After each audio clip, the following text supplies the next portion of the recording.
Welcome, ladies and gentlemen, to episode 9 of the Pixel Playground. Thank you for sliding in today. Frenchie is off on the other side of the world doing God knows what. I think we're going to have to replace him, put him on the unemployment line. Fired, but that's okay because we got my man Torrey Pines here. Torrey, how you doing today? What up? I'm doing good. Sun is shining, feeling good, feeling rested. Dude, I bet Frenchie's back in France trying to get his green card again or something. Or a baguette, who knows? And a baguette. Well, with that being said, there was some stuff in the news this past week, and we're going to get to that. Summer Games Fest, the Xbox Showcase, kind of give you overall what we thought of everything. But before we do, Torrey, what have you been playing lately? I've heard you finished a game or two. Yeah, I actually finished a game or two. You guys are talking about how I never finish games, so I made a point. To finish a game. And can you bet what game that was? Can you guess how many hours it took me to beat this game? Let's see. Did you finish Cuphead? No, it did not. Man, I was about to be really impressed. Probably some short game. I don't know. What'd you finish? You play so many things. Nier Automata again? No, I beat Journey. That was like Journey. A couple hours. Yeah, sure. Couple hours of gameplay, but that was really good. I really liked Journey. I was saying to you at work that if Nier Automata, if that didn't come into my life first and I played Journey like first, I would probably had the same like emotional response to it. It's a really good story. Probably would have been better for you because it's a much shorter game, huh? Yeah, that's true. Probably. I just didn't understand the appeal at first, but I get it now. And all the sand is like pretty relative to Nier Automata because there's that sand level and you're sliding around everywhere. So pretty similar. Yeah, I haven't gotten to that level yet. I got to wake myself up enough to play it. So yeah, all good. I mean, honestly, it's hitting for me. That game hits for me the same way that Stellar Blade did, in that it's like it's cool for a little bit, but like I don't know, I need something to drag me forward, and when that's the case with games, I'm kind of like I don't know if I can be dragged forward through that stuff. So yeah, did you play the Trigger Happy games? Danganronpa. Yeah. Danganronpa. So I jumped back into that. It's really good. I need to. It's just I have the collection on Switch, and it's just such a like brain fuck, time consuming kind of game. I'm like, oh man, this is a lot of story, but it's really good. And they made I went on YouTube, rabbit hole about it, and there's like all these animes they did on it and spin-offs and all these things. I'm like, oh man, okay, but I'm trying to work through those right now. Sure. Yeah, have you beaten all those, or have you played any of those? I've beaten 1 and 2. I haven't played 3 yet, and I've been meaning to, but I just haven't had a chance. I heard the third one has a really interesting story aspect that's really controversial. So I'm interested to see what that's about. Yeah. And then lately I've been addicted to this guy. Oh, Loop Hero. Yeah. I haven't heard of this game. Explain. What is it about? So, like when we played Final Fantasy and like it was just such a brain thing for us. This game is like you don't have to do anything, but you do. Does that make sense? Yeah. Like there's a lot of there's a lot of micromanagement. So like the story is like the world was wiped from existence, and then you just come into existence, and there is a pathway that goes in a loop. And it's all like 8-bit graphics or 16-bit graphics, I'd say maybe. Cool music, and then as you come along, like you're playing an RPG essentially without having to choose like fight, magic, spells, all that stuff. When you come across enemies in the world, it automatically fights for you. So your job while you're going around, you're building things around the loop. And then you also have like a home base. And so you're gathering materials and you're upgrading them. And as you upgrade things, the best part about the game I like is that it's exploration factor, because you really don't know what you're doing. and you can look up YouTube videos, but I honestly would recommend don't spoil it. Just play it and explore things. Like you'll find that if you put, 3 mountains together and then cover, 3 mountains it's like a 3x3 with rocks, it turns into a giant mountain, like a Mount Everest kind of thing. Or if you'll get so at the bottom you have cards, and every battle you get like a new card, and it's a new like ability or something you can place onto the game world itself. So it's kind of like you're building an RPG every single time into a loop until you loop as far as you can until you get to a boss, and it just takes a long time. Okay. And then the story goes on as you do new things and upgrade and get to the boss and all these things, kind of learn about the world. So that's super fun, and it's very much of like a relaxing, like you listen to a podcast or be doing something else while you're just kind of grinding away at this thing. And it's at first I was like, oh man, but now it's like a super good, just relaxing kind of environment or game. Interesting, bro. Yeah. Huh. I don't know if that's like my type of game, but it sounds like it would be interesting to a lot of people. Yeah, but I like micromanagement games. Yeah, I'm looking at some of the art. The art looks pretty cool. I like the artwork. Looks cool. The music's really good too. I really like the soundtrack to it, and it's cool because like the more you play, you unlock more stuff. So far, I've unlocked 3 classes. There's the the fighter, the rogue, and the necromancers. When I unlocked recently, I was like, oh, this is cool because I love necromancers, dude. They're like one of my favorite classes in any game.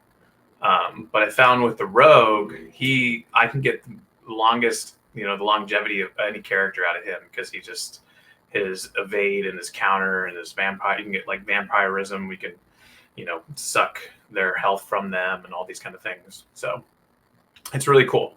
It's really cool. Like you can put villages down on your loop, and then you can experiment. Like I put a village down on one path of the loop, and then I put a vampire castle next to it, which changed the village into like a vampire, like zombie infested village. And then when you loop around, and if you kill the vampire and all of the zombies, it's like a 6-person battle. Then 3 rounds after that, it'll turn into like an upgraded village that is like a good vampire controls it now, and you get like 150 health every time you walk by it. So it's kind of cool. So it kind of gives you, more incentive to keep exploring things. And then I picked up one of these guys because yes, Japanese version. I got it on sale for $250. I couldn't say no. That's awesome. That's awesome. Yeah. That's a cool one too. Yeah, I love this thing, and I know Switch 2 is coming out soon, but I'm like, you know what? I just want the OLED version, and I love the Zelda version. I couldn't pass up a deal like that. So there we go. That's all my extra cash. Well, it seems like some solid gaming. Seems like you got a lot of things that on your plate that you're enjoying, so that's good. Yeah, I'm just grinding Street Fighter 6. I gotta get ready. I gotta get ready for Evo. So did you see the M. Bison trailer? I did. Yeah, what do you think? I like it. Can you explain the sound that he makes? I was confused on this when you told me this at work. The sound. Doesn't he have like a M. Bison? You call him like a different name or something? I'm not in the no, Street Fighter world. Yeah, so Bison in Japan is Vega. Vega is Vega is Balrog, and Balrog it was originally M. Bison for Mike Bison because he looks like Mike Tyson. But because there was going to be some copyright things, they swapped everybody around. So Sagat was always Sagat, but Vega was supposed to be M. Bison's name. No way. Actually, I didn't know that. Actually, in Japan, I think they still call him Vega. Wow. And then they call Bison, they call him Boxer in Japan. Boxer. Yeah. That's crazy. I had no idea that's. And then Vega, they call Claw. Claw. Yeah. Okay. What about Fei Long? Actually, they call Bison Dictator. I forgot about that. Oh, Dictator. Yeah, he looks like it. Yeah, that makes sense. Yeah. I mean, he essentially is. Fei Long is like a character much like Law in the Tekken series. I mean, it's just a ripoff of Bruce Lee. But again, when you have somebody that looks like Mike Tyson and you name him Mike Bison, I mean, it's a little bit too close. Like, you're broaching on very, very thin ice at that point with copyright law and image and likeness and all that good stuff. They probably would have had to pay like royalties or whatever it was going to be. Yeah. But I've been grinding that out. Bison does look interesting. He's going to be out before Evo, actually, 3 weeks before Evo. So that'll be an interesting thing. I thought maybe he would have been a character that they would have maybe show the trailer now, and then he would have been available. They would have announced him like at Evo as being available now, but he's going to be available June 26th. Evo is the weekend of July 19th, I should say. So just trying to grind that out. Akuma's everywhere because Akuma just came out, and everybody's using him. So I don't think at this point I want to learn a new character all the way. I've been playing Cammy since Street Fighter 6 came out. She's like mid upper tier even after the patch, so I feel pretty good about being able to use her. So just been doing that, and thinking about jumping back into Baldur's Gate 3. I'm on Act 2 of that. I feel like I don't want to jump into something super meaty until after Evo, so it's kind of I'm kind of in that limbo. Where it's every time I put something else on, I'm just like, man, I should be running sets in Street Fighter, like in training mode or whatever. And I don't know what it is.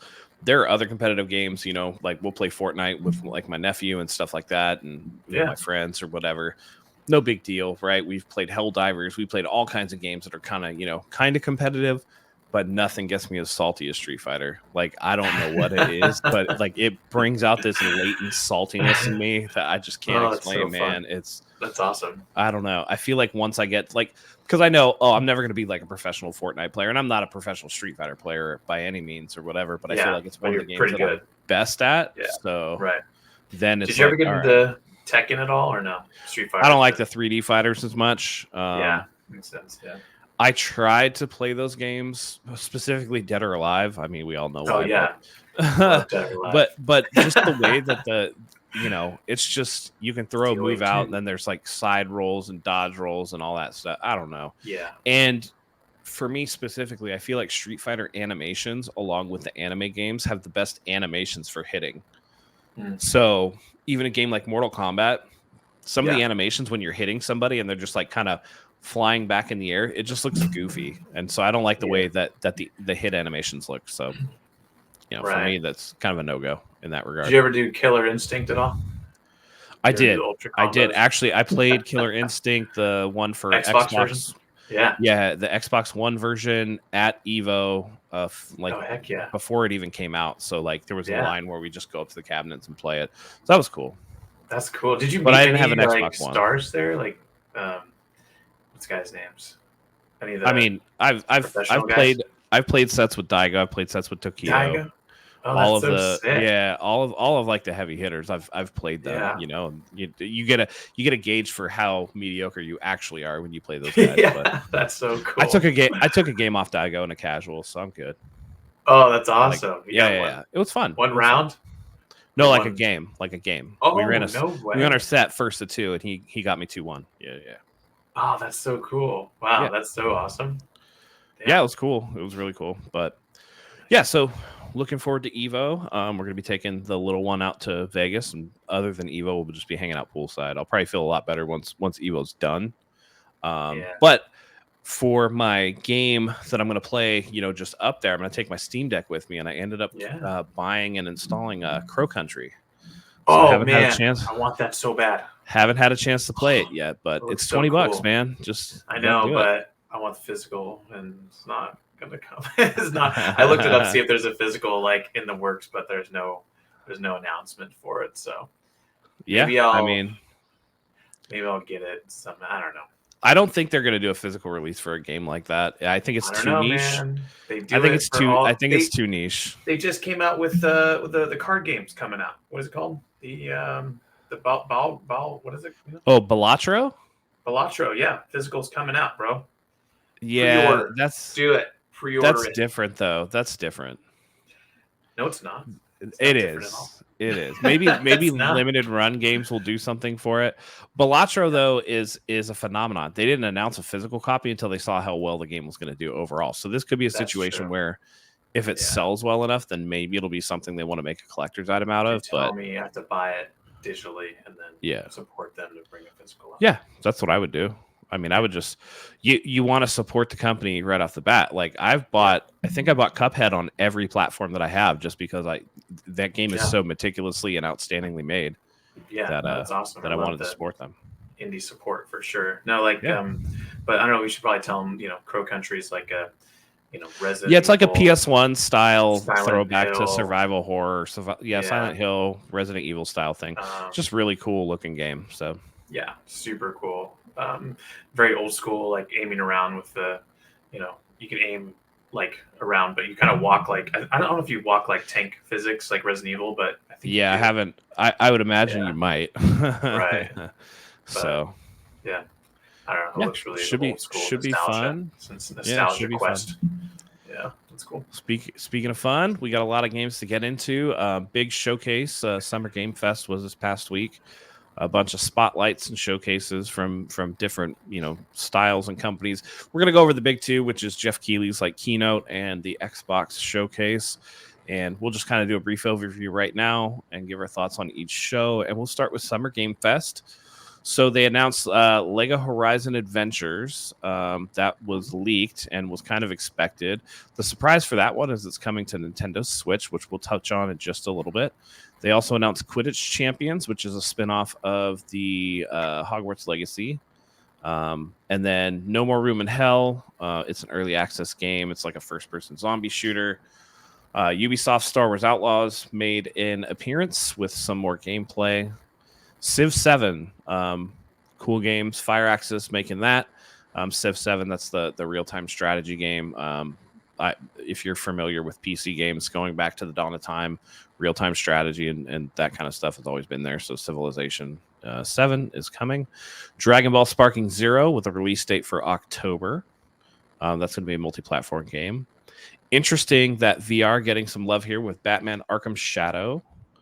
And then Street Fighter 6 announced its Season 2 content, and it's doing a Fatal Fury crossover. So you get Bison and Elena from Street Fighter 3 originally coming, and then Terry and Mai from Fatal Fury that will be joining. That's kind of interesting. Bloomhouse Games, Crystal Theater of Idols, Fear the Spotlight, and more coming. Power Ranger Rita's Rewind, which is an old school beat 'em up in the vein of the TMNT arcade game. It's like a 90s brawler. Mecha Break, The First Descendant, which is a looter shooter. Alan Wake 2 DLC, which released since that show. Skate, and then Valorant coming to consoles. Among Us animated series. Dune Awakening MMO. Kingdom Come Deliverance 2, Slitterhead from Silent Hill creator, Delta Force Hawk Ops, Killer Bean, Wanderstop, New World MMO extra content. That's the Amazon MMO. Pal World getting new island. The big heavy hitter from Capcom here, Monster Hunter Wilds, Gunitsugami, Path of the Goddess, Phantom Blade Zero, and that's those games. I gotta say, overall, I was I think I coined this Summer Lame Fest. This was a very, very below average show. If this was hotels, it would be an old and rundown Motel 6. They're leaving the light on for you, but that shit is dim.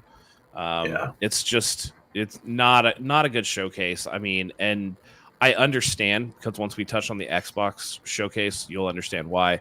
It's just when you have these big announcements with the absence of E3, the main companies are going to save the heavy hitters for themselves. Most of the games that were announced as world premieres or whatever are really smaller titles. We knew Monster Hunter Wilds was coming. We knew that Alan Wake was going to get DLC eventually. All those things. So what were your thoughts of the show? Because I feel like I was left disappointed by the whole Jeff Keighley aspect of it. Yeah, I mean, I was checking my Twitter feed at work while this was all going on, and I mean, I think we were both working at the time when this was happening, and we were both just laughing because it was just nothing nothing really is popping out. It was funny because I was like, "Oh, Horizon, the Lego game. I bet that's coming to the Switch, right?" And then you're like, "No, because it's Sony." And I'm like, "Oh yeah, that makes sense." And they're like, "Oh, it's coming to the Switch." And I'm like, "How are they licensing that to Switch? With the Nintendo?" But that was. cool. I mean, I'd that like was to a bit of replay a it, that was a bit of a surprise. But I mean, honestly, it's not a core game. I think I don't know exactly what it is, but I mean, it's a Lego game. All the Lego games. Yeah, it's a Lego to Switch, dude. That's like the sure. Yeah, the Switch is all geared towards the young kids. So yeah. Did you check? What do you think about the metaphor, the Persona like? Oh, metaphor ReFantasma. Yeah, ReFantasio. It looks interesting. I don't know because specifically I enjoy Persona games. Right. Like I enjoyed them much more than I like Shin Megami Tensei. Right. Yeah. I don't know. Just a new IP, so it's like okay, they're I'm just curious to see how it's gonna be different from Shin Megami Tensei, Persona, and like what kind of like what I mean? Like what else can they do? Yeah. So I'm just curious about that. The character style and the animation style is very Persona 5-ish. Yeah. And I think at this point with Persona 5, Persona 5 Royal, Persona 5 Strikers, the Persona 3 Reload, Shin Megami Tensei 5, we're getting to the point where this like art style in particular is getting a little long in the tooth. I'm looking forward to Persona 6 because I think that's going to introduce a whole new art style that will kind of refresh the genre. It's getting a little old. It looks fine. It kind of looks like the middle ground between Shin Megami Tensei and Persona. So I'll definitely probably purchase it just because I like to support Atlas. But right.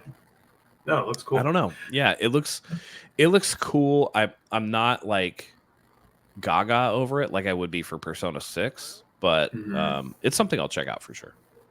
Well, yeah, I mean, I'm not sure if you remember the PS2 era for Atlas, but besides the Persona games, it had was it like Digital Devil Saga, Stellar Deuce, Devil Summoner, those games. So they have a lot of like other IPs and stuff they could kind of pull from. Even in the Shin Megami Tensei 5, they have one of the Devil Summoner guy as a demon that you can get and stuff. So it's kind of a throwback to that genre or that era of their gaming back in the PlayStation 2 era. So yeah, I'm just curious to see how different like the story versus the characters, and if it's going to get super kind of dragged out as some franchises kind of do. You know what I mean? Sure. So yeah, that remains to be seen, but that's coming out in September. Yeah, I think September. Yeah. I'm trying to look it up. But, September for that. Yeah, I'm looking at the other games, but I mean, like, I guess Dragon Ball Sparking Zero is a big one for some people, and I don't know. I mean, for me, the biggest thing obviously Shadow. was the season 2 of Street Fighter 6. I mean, yeah. That was the biggest thing for me. Everything else, I'm just like, I mean, listen, Monster Hunter Wilds is going to be a that looks amazing. Game. Yeah, it's going to be a gigantic game. Amazing.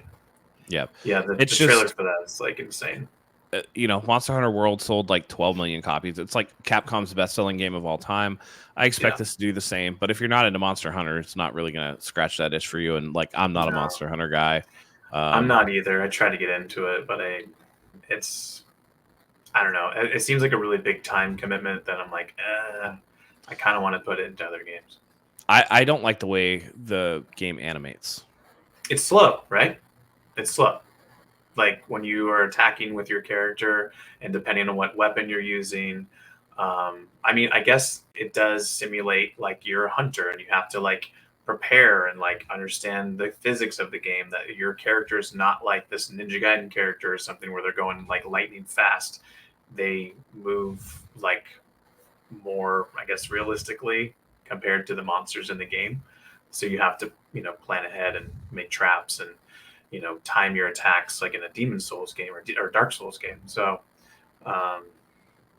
yeah, I don't know. That's why I'm kind of surprised that you're not into it, because I know you're a Souls fan and, Elden Ring and all that stuff. So I don't think it animates as well as the Souls games. I don't feel the weightiness. I feel it feels MMO-y to me with the way that where you like strike something and there's no weight to the strike. at least from the player to the monsters, I don't feel like there's enough staggering of the monsters. Sometimes you'll swing a great sword and you'll just see the effect kind of like go through a big monster's foot, and you'll just get like a little damage number. Right. And I don't like the one thing that I'll say about Elden Ring and From games is when you hit a boss, there is some like recoil from the boss, Totally. So I think that that's where my issue with that comes in. Yeah, because that with those monsters, a lot of them, like when you're hunting them, they have a huge health bar. Like, they have tons of points. And so to stagger them or to, to get them to have an animation like that takes a lot longer versus like seeing your blade just chomp right into a guy in like Bloodborne or something like that. That's like a total different kind of game. So, and I agree with you there. I like that style from the, from soft kind of games. Yeah. So, yeah.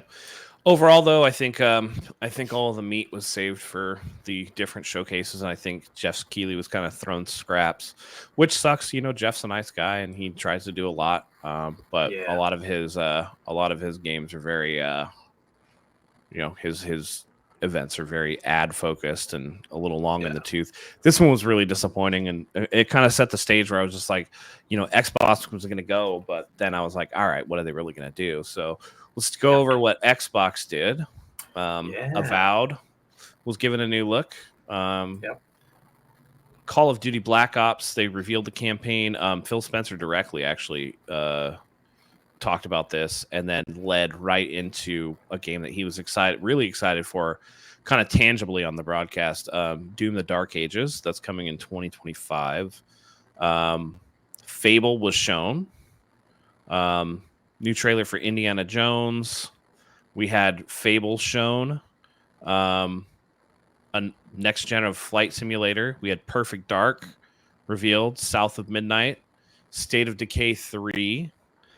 They did a gameplay look from Assassin's Creed Shadows, Atomfall, Claire Obscure, Expedition 33, Dragon Age the Veilguard, Flintlock the Siege of Dawn, Fragpunk, Life is Strange Double Exposure, Mecha Break, Metal Gear Solid Delta Snake Eater, Mixtape, Stalker 2, Winter Burrow, Wukong Fallen Feathers, or Wu Chang Fallen Feathers, Diablo 4 Vessel of Hatred, Elder Scrolls Online, Fallout 76 DLC, Sea of Thieves Season 13 update, Starfield Shattered Space DLC, World of Warcraft The War Within, and then they also announced 3 new Xbox Series consoles.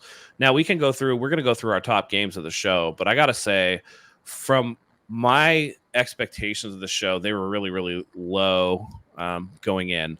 But damn, dude, this was a really good showcase for Xbox. Now, I do want to say it wasn't perfect, and I do think that there are questions to be asked about a lot of this stuff.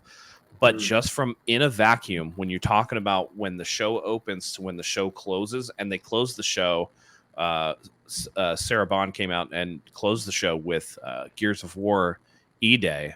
I mean, from beginning to end, this show was awesome. The show was really, really good. They got an A for me for sure. That was amazing. This is a 5-star hotel. We do hotels here, buddy. 5-star hotel. Yeah. You get listen. This 5 out of 5. This is a suite at the Cosmopolitan. You know what I mean? Like, this is the good hotel, man. Yeah, compared to Summer Lame Fest, which was like a Motel 6 for sure. Yeah. What games were you most excited about though?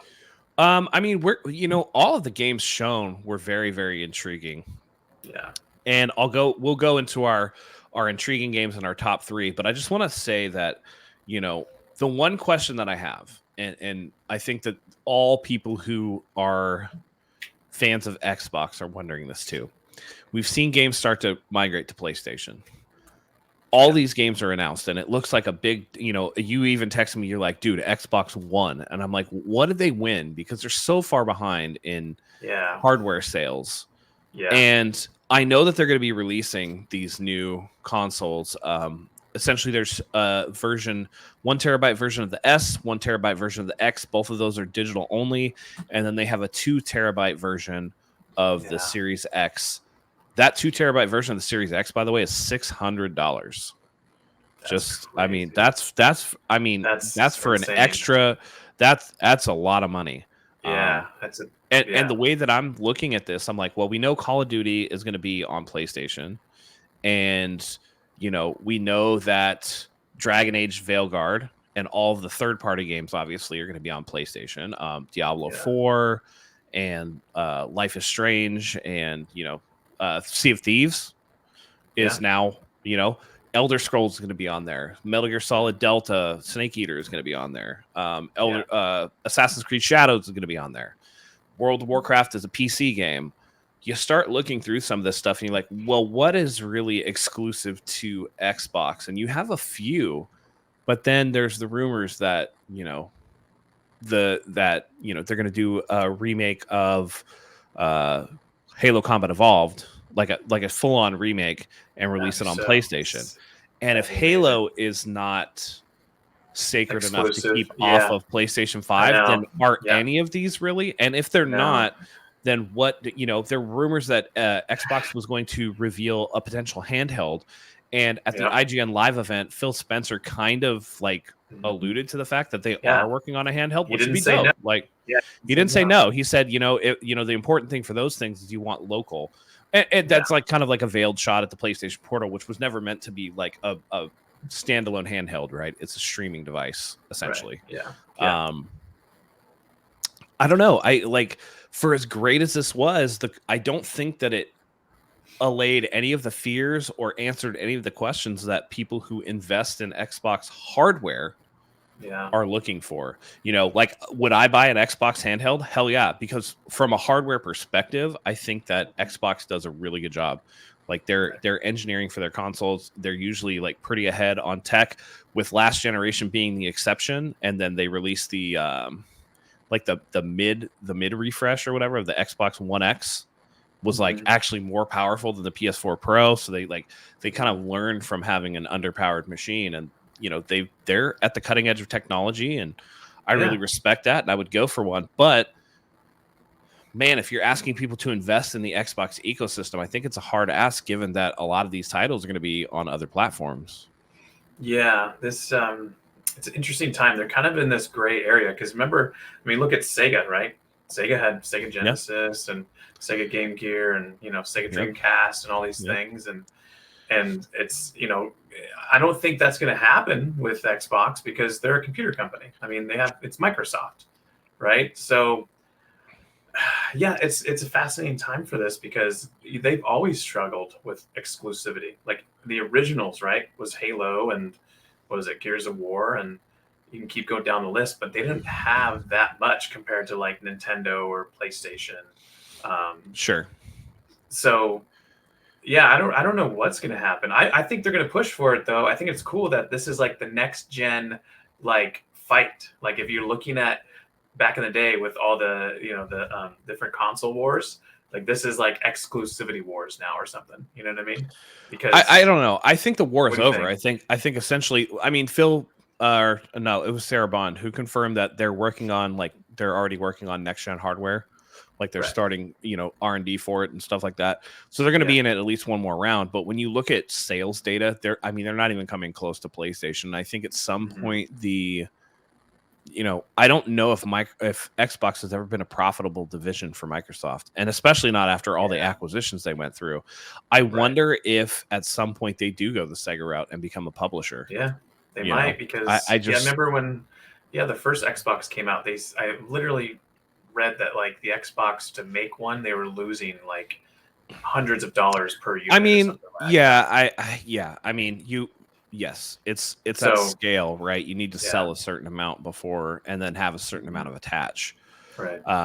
But yeah, I think that you have to incentivize your audience to give you their attention in your ecosystem. And at this point, so many people in the console space, at least, are on PlayStation for these third-party games that, and I still have yet to see. And here's the other thing too. The Xbox games that they announced, the ones that are exclusive for Xbox, so it's going to be Gears of War, Perfect Dark, State of Decay 3. I think that might be Fable. It. Fable. Yeah, I said Fable. No. Yeah, Fable. I said Fable. I said Fable. Yeah. Okay. So yeah, you're looking at maybe 3 or 4. 3 or 4. There's four games maybe. I feel like Indiana Jones is going to come to PlayStation. It's I feel like I mean Flight Simulator, but I don't know that really counts. Oh yeah, it's Microsoft. Microsoft Flight Simulator. Yeah. Yeah, and honestly, if you're playing Flight Simulator on a console, you're doing it wrong, dude. Like you need a Microsoft Flight Simulator, the one that came out prior to this one. Well, man, people on 4090s, like that's how you got to play it. You got to play it on a 4090. You know what I'm saying? Like the top line rig. They have their whole aviation setup. People use this to actually study for their like pilot's license because you can go like straight up real. It's so crazy. Have you ever? I've actually installed it and tried to do the real, and I'm like, dude, good thing I'm not a pilot. Like I have no idea what I'm doing. So no, my dad had it back in the day, and he showed us, and I thought it was the most boring thing ever because I was like, "What the heck?" Is this? I think that's why they're releasing the balloons and the the other vehicles in Flight Simulator 2024 because they need to make it more like a video game rather than like. I mean, I guess I was like 9 years old when my dad had it for like Windows 95 or something. Sure, I can't remember. So it still looks like that. I mean, I'll watch YouTube channels like Air Force Proud or whatever. He plays the game and he actually does fly or whatever. But he'll show like all the funky stuff that people will do. Like they'll cut people off or they'll purposefully crash their planes or like and it becomes like almost like a comedy. But they get it. They totally do this thing. You'll have a bunch of pilots and then somebody will act as like air traffic control. It's just so that's super interesting. Cool. But yeah, I mean, we get off on a tangent, but. How many of those are actually going to come to PlayStation? How many are going to be exclusive? And if they are exclusive, are they going to be good? That's the biggest question, right? Because what has been good? I mean, Frenchie and I went over it not too long ago. Hellblade 2, he said it was trash, right? And a lot of people agreed. Redfall, trash, right? Starfield, supposed to be this killer app. It looked really cool. I played and beat Starfield. It was good. But it wasn't like it doesn't hold a candle up to any of the Sony first parties or the Nintendo first parties. So what are the games that Microsoft, Xbox Game Studios and their first parties that aren't going to be on PlayStation, right? Because people will say, well, Call of Duty is going to be on PlayStation. That really doesn't count, right? You hope that Coalition can do something amazing with Gears of War E-Day. And I have every belief that that's going to be good, but you're trying to tell me that Doom isn't going to be on PlayStation? I feel like it will. Yeah. For sure Doom's going to be. I feel like it will. Even though it is owned by Microsoft, I feel like you need to get that to the player base, right? Yeah, totally. I don't know, man. I just what first part like is Fable going to be good? Like the trailer looked cool. I thought it looked fun. The guy who's like almost like a past his prime, like, drunken, living on his laurels and his past tales of glory type guy, right? Yeah. And that is an interesting premise. Yeah, but cool. I've seen Fable games that were dog shit too. So, you have to really pay attention. State of Decay 3 State of Decay 2 I really enjoyed. State of Decay I really enjoyed.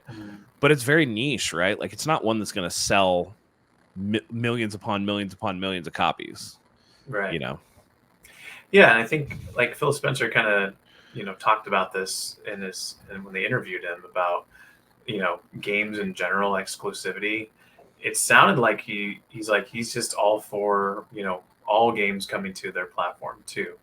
So I think in terms of Microsoft Xbox, the idea of exclusivity, I don't think they're they're going down that route. I think they're going down the Nintendo route of just trying to put as many games on their platform as possible with Game Pass and all this stuff. I think that's their strategy. I don't know that they can afford to keep things exclusive after the Activision Blizzard King deal. I mean, you're looking at $7 billion for those game companies. And again, we've talked about Game Pass. How can it be profitable when you're not accounting for the cost of development for these games?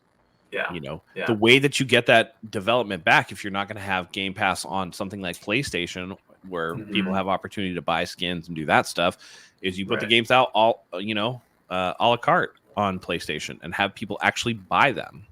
It's the larger user base, install base, and you're going to be able to make your money that way. So and that's it's why, all good though, because a lot of even the third-party games, they announced that they'd be like day one on Game Pass. That I think is an underrated victory, because to this point we haven't seen big-time third-party games announcing day one for Game Pass.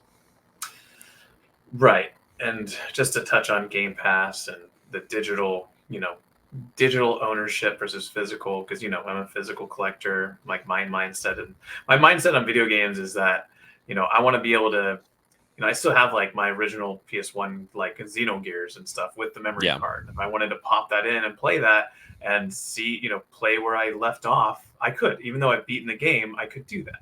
Now buying the game digitally or doing Game Pass, like I jumped on Game Pass, did the free month, downloaded Sea of Stars, started playing it. This is awesome.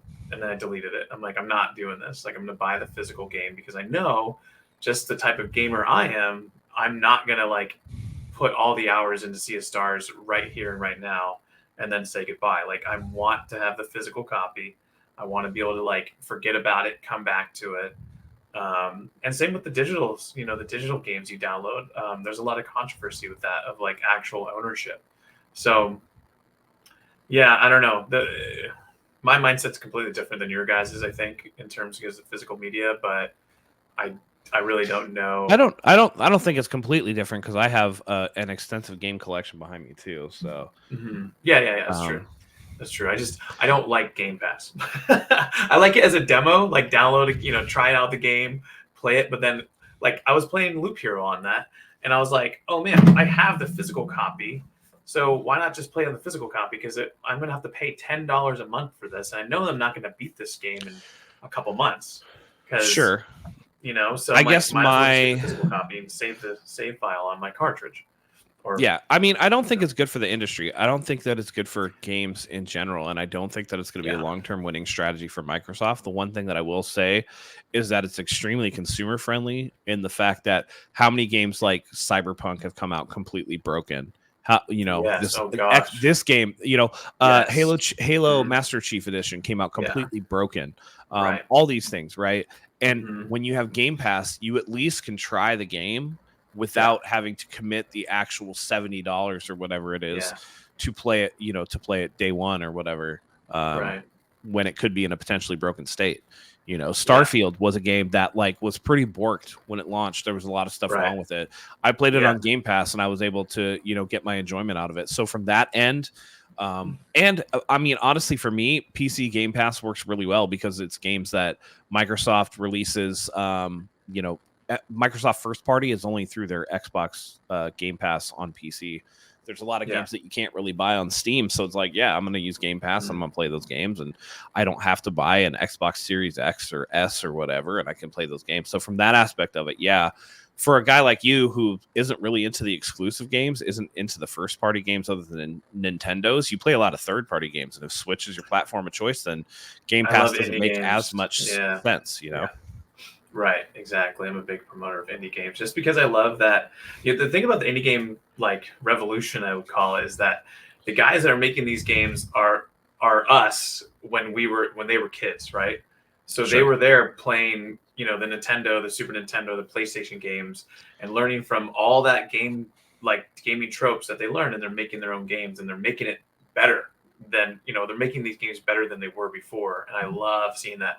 And the thing is that it's kind of like this weird era, because you're talking about like how Cyberpunk came out and it was total trash, and then they upgraded it and then made it better. Now it's great. Now it's great. Starfield, same thing, and I love that we can do that nowadays. But that's my laundry just went off. But that's the thing about the gaming industry now, is that I hate getting into the hype of a brand new release, because I know that 6 months from now there's going to be an update, or there's going to be some DLC that or whatever.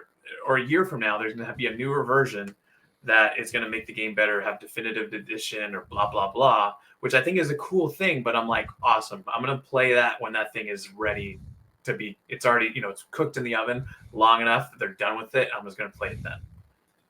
Yeah. That's my perspective on it. Yeah. I mean, and that's why I think Game Pass is valuable.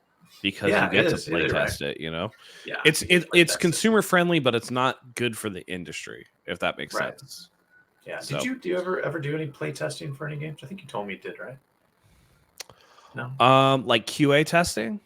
Yeah. No, I did like reviews when I wrote for games. Oh, okay, gotcha. Yeah. You did reviews and stuff. Yeah. God, cool. Dude, I wouldn't be able to do bug testing. Dude, I drive me up a wall. Yeah, I almost did it up in Northern California for the Duke Nukem game, but they it was on a they had to choose people and stuff, and I didn't get it in the lottery, which I'm glad I didn't, because I would have to drive like an hour and a half, be there all day, and then come back. It's like, screw that, I'm not doing that. Yeah. But so favorites in terms of top. Yeah, I mean, let's start with our most intrigued. What game intrigued you the most that maybe you weren't wasn't on your radar, but then you saw it and you're like, oh shit, okay, I'm very interested in this. Well, the game that's popping up in my head right now is the remaster remake of Metal Gear Solid 3. Okay. Yeah. Only because I knew it was on the radar, I knew they were doing it, but just because I've been a huge Metal Gear Solid fan since the PlayStation 1 era, but I came from it where Metal Gear 1 and the Metal Gear 2 I was a huge fan of, and then the third one I was like, it's cool, but then all my friends are like, no, the third one is the best one. It is literally the best game out of the entire series. And I'm like, I don't know about that. I really like the first one. I beat it 10 times, and the second one blew my mind with Kojima being a total troll and doing all these, breaking the fourth wall kind of things, and just I love that. And then the third one came out. I'm like, okay, this is a cool prequel, but I wasn't as gripped into it. But the graphics look amazing. I'm excited to actually jump back into it and be like, this is awesome, and hopefully, gain a new appreciation for it. So sure. Yeah. And hopefully that Konami doesn't, screw it up, because they've been, I know, Silent Hill 2 looks kind of shitty, to be honest. It doesn't look that good. I know the Silent Hill game kind of looks what was the other one we were talking about? The Slitherhead or something? Slitherhead? Yeah, Slitherhead. I was watching the trailer for that. That actually looks kind of stupid but funny at the same time. Yeah. Did you see the guy gets his arm completely chopped off and it flies away, but then it reattaches itself? Did you see that? I did. Yeah. It's so funny looking, because you're I guess you're possessed, or you're a monster yourself, and you're, I don't know, hybrid or something. And you're going around the city and killing all these monsters, but you're also, infected or whatever you want to do it. And your limbs are flying off and coming back. And I don't know, it looked kind of cool. Yeah. It's interesting that it's from the Silent Hill creator, Keiichiro Toyama, but it's different. It's a different style, if that makes sense. It definitely is different. It's much more anime. Yeah, much more anime than more action based. Silent Hill is all about just the vibe, man. The eeriness, the slow pace, the thought provoking ideas about it. A lot of profound kind of stuff that they throw in that game. So this is a new step for him, for sure. There is some interesting mechanics in this game too. I don't know if you were watching the platforming, and you possess different people. Yeah. So that you're looked jumping, really cool. and then almost your essence goes from yourself to somebody else. So it does look pretty interesting. Yeah, they had a game like that on the PlayStation 2, I think, where you jump from person to person. I can't remember the name of it, but I thought that was a really cool idea. I don't think it wasn't that popular. I can't remember the name of it. Yeah. You know what I'm talking about. I can't remember either. So, all right. My intriguing game is Claire Obscure Expedition 33. Okay. So it opens up and you see the Eiffel Tower all twisted, and you see a 34 off in the distance. Yeah, you see a 34 off in the distance, and it gives me vibes of almost Fable, or with that art style, or Dishonored, or something of that ilk, maybe a little bit of Order 1886 in there. You get this story trailer, and it's all right, this looks kind of cool. It's a little weird. I don't know what's going on. It looks like it's probably going to be some action RPG or whatever, and then they unveil the actual combat, and it's a fucking turn-based game. That's amazing. Oh, I love it. Amazing. That's so sick. It's open world exploration with turn-based combat. This looks sick. Fucking cool. I'm looking at it right now. So and it looks cool. Yeah. So cool. It looks amazing. I didn't get to see this one. The way that they list like the character's turn is very reminiscent of Final Fantasy X. Dude, this looks sick. Graphics looks so don't show good. too much so we don't get copyright strike. Oh yeah, my bad. But like and then there's certain aspects like there's one giant monster that looks like almost like a clown slash Cyclops type creature. And it's super big, and it gives me like From Software vibes. This game looks super cool. Now, I don't know anything about Sandfall, which is the people that are making the game. Yeah, I gotta look into But this. like, I don't know, man. There's something about this game that I'm definitely going to keep my eyes on it because I it's probably going to be on PC Game Pass, so that's probably where I'll play it. But it looks super crazy. It's like this twisted, surreal style world. It looks really cool. I don't know if it's going to be good. It might be one of those games that looks really good in trailer form, but plays like ass. We don't know. But the fact that it's a turn-based with these style graphics, I don't think I've ever seen a game like that before. And so something new like that, it's definitely something that has like me on board. So I'm very excited about that overall for sure. No, it's cool. I mean, they're jumping on the gun past Final Fantasy 16 because they're Final Fantasy 17. They're like definitely going back to turn-based. That's the rumor, at least. Oh, that would be interesting. I think they should. But if this game like this, the graphics look amazing. So I don't know. I think that's a great choice. I didn't even see this one until now. So yeah, good call. Yeah.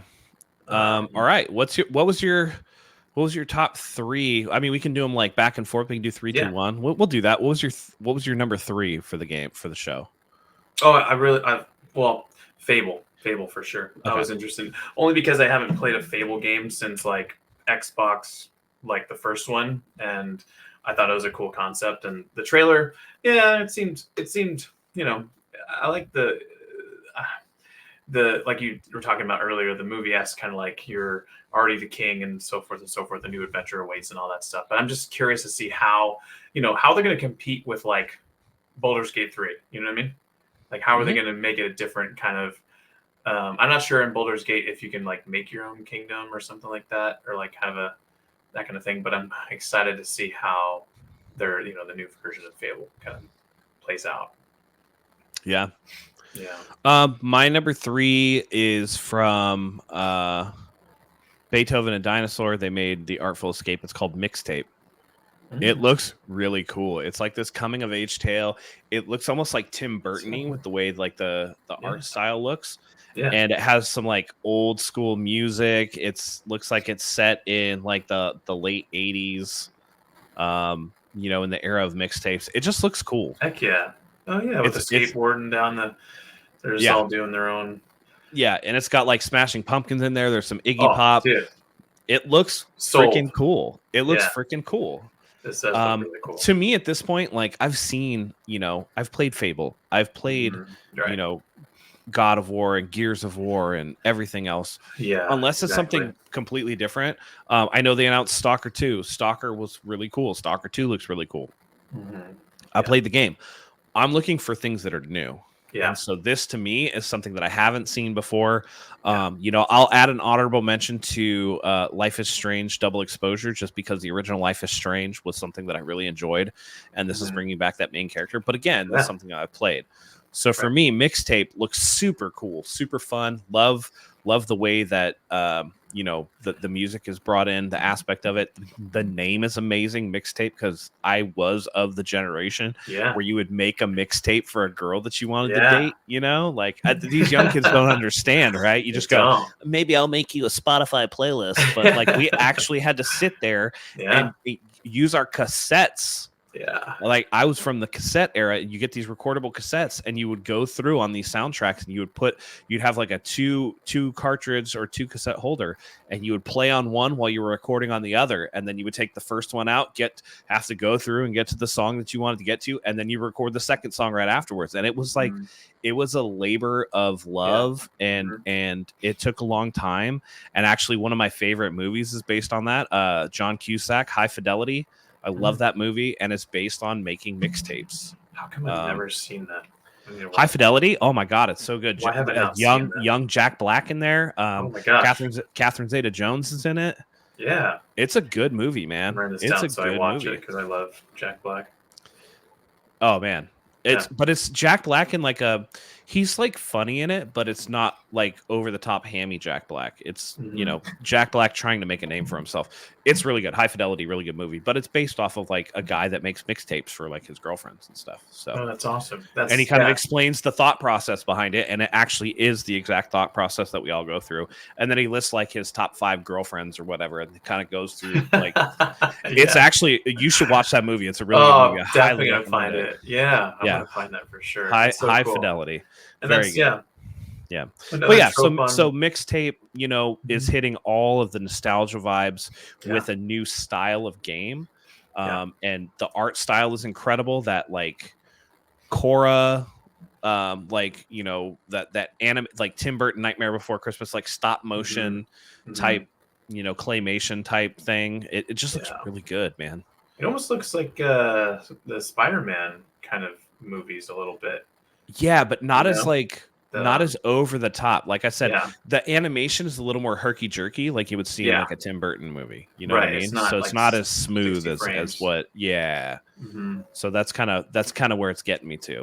All right, Torrey, what's your number 2 game of the show for you?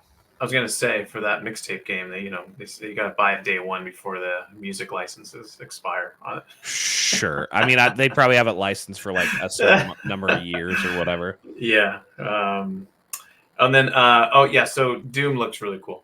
I'm pretty stoked about Doom. I think the Dark Ages, how they're taking it. Did you see him flying, like riding on a dragon? That was sick. Yeah, that was cool. I was like, this is gonna be cool. And I don't know. I'm looking forward to the medieval kind of setting for Doom. And I haven't played a Doom game in a while, so the graphics look amazing on that too. So yeah. My number 2 tie between Perfect Dark and Indiana Jones, mainly because they share a lot of the same DNA.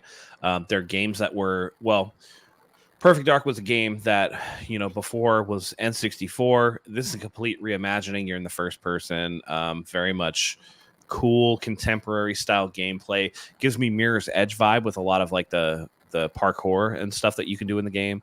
Super cool. Very excited about that. Indiana Jones in the first person doesn't seem like it should work, but like it kind of does. Like being able to grab people and like punch him in the stomach, and like all the old cheesy Indiana Jones stuff, right? Like a guy's got a gun and you just like whip it out of his hand and then pull him into you and then punch him in the face. It's like that's cool vibes, dude. And they made Indiana Jones look like Harrison Ford. Now I don't think Harrison Ford is voicing him. I think they're doing like a sound alike. But it's kind of cool that they're like, all right, no, fuck it, like Indiana Jones is Harrison Ford, like we're gonna make him look like that guy. Right. It's really cool. I think both with, are hitting vibes that I like. Indiana Jones, you got to find a treasure. And of course, like, you get into combat and stop stuff. Looks like Perfect Dark is, more of the stealthy, you're hunting down a criminal, you're an agent. They're hitting notes that I like and are different enough that from those type of games that it's cool for me. And like, again, a shout out to an honorable mention.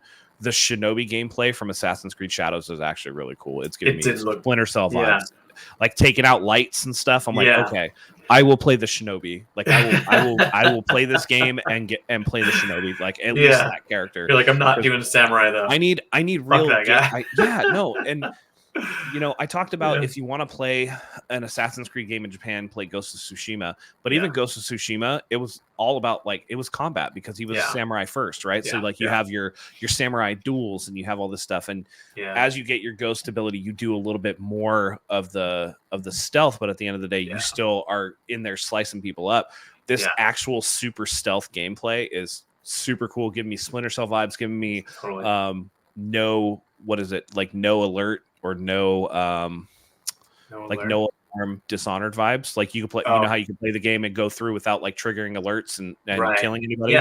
You do like a no kill run. That's what it reminds me of, and that's super cool. But that's the freaking again, at the end of the day, it's going to be Assassin's Creed. It's going to have all the trappings of Assassin's Creed. At least these like we don't know what the gameplay loop is because they're new style of games for these two IP. And so those are my two. It's kind of cheating to do two at the same time, but I'm doing it. I think so. No, there's nothing wrong with that. I think right. I think with the Shinobi thing, if the gameplay is, I've been like dying to have like a sneaking kind of game that I really enjoy, because Metal Gear Solid 1, remember the Tenchu franchise, bro? Oh my gosh, I love Tenchu. I think is it Tenchu or Tenchi? Tenchu. I can't remember. Tenchu. Which one's the Tenchu? I played the crap out of Tenchu back in the day, dude. There's like yeah. Oh, so, yes. Yeah, if they can get that down, I would totally play that for sure. But anyways, yeah, no, you were mentioning about the voices too. I forgot with David Hayter coming back for the Metal Gear Solid 3 remake. I'm so stoked for that. He's like one of my favorite voice actors of all time. So I'm very happy for him to voice Snake. Yeah. He's Your code name for this mission is Naked Snake. From here on out, I will call you Snake. Thank you. Don't call me naked, I guess, huh? Yeah. So, are we on our number one? I guess. I mean, we're gonna go on our number one, Metal Gear. Yeah, dude, Metal Gear for sure, dude. I mean, honestly, though, I'm really excited for Gears of War, only from a nostalgia point, because we used to play that online multiplayer a lot, like competition wise, me and my brothers. So I'm hoping that the gameplay is similar to that, dude. Do you remember the first time that you took down one of the creatures with the fucking chainsaw gun? Oh, dude. Cut him in half. Oh my god, that is good. You're talking about games that good. Made you feel like you're actually like like a badass. Oh, dude, that was like the best when they did that. Like, everyone wanted to have that sensation. Everyone wanted to experience that, because you're like, holy crap, you're literally chainsawing some guy's shoulder off all the way down his freaking torso. It's so cool. So crazy. Yeah. So cool. And the touch base on Perfect Dark too, you were mentioning. I'm hoping the multiplayer is as cool as the OG, because like, GoldenEye came out and then Perfect Dark came out, and it was like an upgraded GoldenEye, you know what I mean? With all the sentry guns and all the different kind of tech and tools you could use. And so I'm hoping that they have a really awesome multiplayer aspect to the game. So we'll see. And, but yeah, Gears of War looks sick. We didn't really see any gameplay, but that and Metal Gear Solid 3 is tied for me for number one. Perfect. Yeah. My number one is a fun game. It's from Compulsion Games. They made We Happy Few, and it's called South of Midnight. What the heck? It looked super cool to me. Listen, you're introduced with two people talking in southern accents, and then it's this girl riding on this gigantic mutant catfish, and I was like, okay, this is fucking this is crazy. And then you're like in a bayou, it looks like, maybe in the Mississippi River, like down near whatever, and then there's this like gigantic like albino alligator with like plants and shit growing on its back, like it was like a feature of the land or whatever, and got agitated. And this catfish goes like, oh, go ring the tower bell or whatever. I don't know, man. Again, this is something new. It looks freaking cool. It looks cool. It's giving me beyond Good and Evil vibes. I don't know, man. It's just overall, I just think this game looks super cool. The monster design, like when we're like trying to get to the church, there's like these bog monsters and stuff, and fly with the birds and stuff. That looks cool. Yeah. You fly with the bird. It looks like the wind is able to like carry you, and you get like a little wind kite that like carries you up. The game looks awesome, and again, it's almost that it's the graphics are. It looks fun. It's that weird stop motion graphics. Stop motion graphics, yeah. And I like that art style for whatever reason. But yeah, the game looks really, really cool. The giant like alligator looking. Yeah, it's like has plants and like that a looks whole. Sick. It looks so cool. That is. It really looks cool. So cool. And so this is something again that I feel like, this is coming to PC as well, so I'll play it. I just it's, by the way, the alligator's name is Two-Toed Tom, which is like fucking awesome. Two-Toed Tom. And I'm a big Disney fan. It gives me like old school Peter Pan, Splash Mountain vibes. like just because of the accents and stuff, like Brer Rabbit and stuff. Like, I don't know, man. The game looks super cool, and I know that there's some controversy around it because of the Sweet Baby Inc. stuff. It's probably going to be infested with DEI. Whatever. Who cares? It looks cool. It looks cool. Who gives a shit? Yeah, like, no, it looks good. It looks cool. I like the design. Yeah, the creature design is cool. The main character has like a fun vibe to her, and it looks great, man. So this was my game of the show for me. It was just the one that really, really caught me in a way that I was just like, dang, man, this looks awesome. This game kind of looks like what The Last Guardian should have been. And I liked We Happy Few a little bit. I liked We Happy Few. So this is why I made it number one. The one that I'm like most, Claire Obscure, right? Expedition 33. That one, if everything hits, I think that's going to be my favorite game. It looks absolutely incredible, but it's because it's like a studio I'm not familiar with that gives me pause. I'm like, all right, are they going to be able to deliver? I know that I liked We Happy Few enough that this game should be pretty good, and I like the mechanics in it. So yeah, that's overall. I think this was a really good week for games, man. Xbox knocked it out of the park, I gotta say, and it's very rare that we can come here and give Xbox, a lot of the the plaudits and credit that it deserves, and give them props. But I mean, they deserve it. Their showcase was really, really good. Nintendo Direct's coming out soon, so don't hold out. Yeah, I mean, and again, that's the other thing. You look at a lot of these games, they didn't date a lot of them, and I think that's because they don't want to run headfirst into Nintendo, which will have a Direct. Yeah. And I would suspect that they are going to announce. I think Switch. Predictions. Switch 2 is probably March 2025. Is probably my guess. Okay. Yeah, I agree. They're going to announce. They're going to announce Switch. They're going to announce the next 3D Mario game, which will be probably come out at system launch. Mm-hmm. They'll probably show far off gameplay of whatever the next Legend of Zelda game is going to be, and then announce a couple of other things surrounding it, maybe a Pokemon game, something like that. But I think they're going to do another remaster of Wind Waker. Wind Waker remaster at launch of Switch 2 would be the move for me. Yeah. I mean, that would. Oh yeah. I'm gonna buy it anyway because I was Yeah, it used to be. I need my 5 Nintendo games per generation to play. You know what I mean? Yeah, exactly. So yeah, and then I played the shit out of Tears of the Kingdom. I think I put 250 hours into that game. So got money's worth. But yeah. By the way, I just saw on the wire today the Phoenix Wright Ace Attorney trilogy is $10 on the Nintendo eShop. Oh yeah, I should grab that. Yeah, you should. They're really good games. I really enjoy those games. I wanted to get it physical, but I'll pick it up. $10 though, bro. $10. $10. And I just picked up that AI detective game. Something files. I can't even pronounce it. Have you ever heard of those? It's like a AI Somnium Files. No, it's like I don't 9 think out of 10. Have you seen that? These guys? No. Yeah, it's like a. Send me the link. I'll send you a link. It's really cool. I started playing it a little bit. The game goes for physical copy $60 to $80, and it's on sale for the Nintendo Direct or the Nintendo eShop sale for $8. So I bought it because I knew that it was a huge franchise for story-driven visual novels kind of games. Yeah. And online, everyone's it's so good. So I downloaded it, started playing it a little bit of it. It's kind of cool. You're a detective where your left eye has an AI inside of it. So you can do X-ray vision through things. You can talk to the AI while you're doing your detective work. And then you have these weird dreams and stuff where you're doing things and figuring out stuff. It's almost like your AI is talking to your brain and trying to go over the information you got from the murder and all these things. It's cool. It's kind of cool. It's really cool kind of concept. So you should check it out. Yeah, definitely will.